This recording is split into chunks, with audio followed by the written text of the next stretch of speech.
আমি জানি আজকের এই ভিডিওটা তোমাদের ভালো লাগবে না দেখতে, কিন্তু হ্যাঁ, একবার যদি দেখে রাখো অনেক কিছুই জানতে পারো। যখন কেউ বাড়িতে কাজ করায় তখন তার না থাকে কোনো বেসিক নলেজ, যদি না থাকে তাহলে কিন্তু তাকে অবশ্যই একটা ইঞ্জিনিয়ার ধরতে হয়, না হলে একটা মিস্ত্রির সাথে পরামর্শ নিতে হয়। কিন্তু যদি আমি একটু আধটু কাজের ভিডিও দেখে থাকি এবং একটু আধটু যদি কোনো রকম বেসিক নলেজ থাকে, তাহলে আমি কিন্তু জানতে পারবো কার কাজটা ভালো, কার কাজটা খারাপ, কে কীরকম কাজ করে, সব কিছু জানতে পেরে আমি কিন্তু বাড়িতে কাজ করাবো।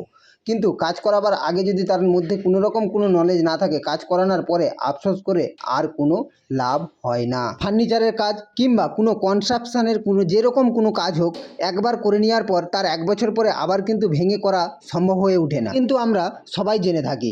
কিন্তু তাও আমরা একবার বেসিক নলেজ কোনো রকম কোনো কিছু নিয়ে না থাকি। আজকে যে কাজটা করছি যেটা দেখতে পাচ্ছ সেটা হচ্ছে headboard panelling. Headboard panelling design কিন্তু অনেক রকমের হয়, কিন্তু আজকে যেটা আমি করছি মাঝখানে ওয়ালপেপার কিংবা প্রিন্টিং লাগবে, ওখান দিয়ে লাইট স্পট করবে, সেই জন্যই তার জায়গাটা রাউন্ডটা আমি কোনটা এবং একটু রাউন্ড করে দিয়েছি।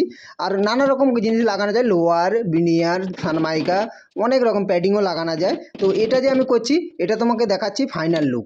আমাদের যদি এই ফাইনাল লুকটা তোমাদের ভালো লাগে কিংবা আমাদের যদি কাজগুলো সত্যিই ভালো লাগে, তাহলে চ্যানেলটা ফলো করে পাশে থাকবে। ভিডিওটা ভালো লাগলে অবশ্যই একটা লাইক ও কমেন্ট করবে। আমার এই ডিজাইনের এইটাই হচ্ছে ফাইনাল লুক, প্যাডিংটা লাগাতে এখনও বাকি রয়েছে। তো চলো দেখাচ্ছে নেক্সট।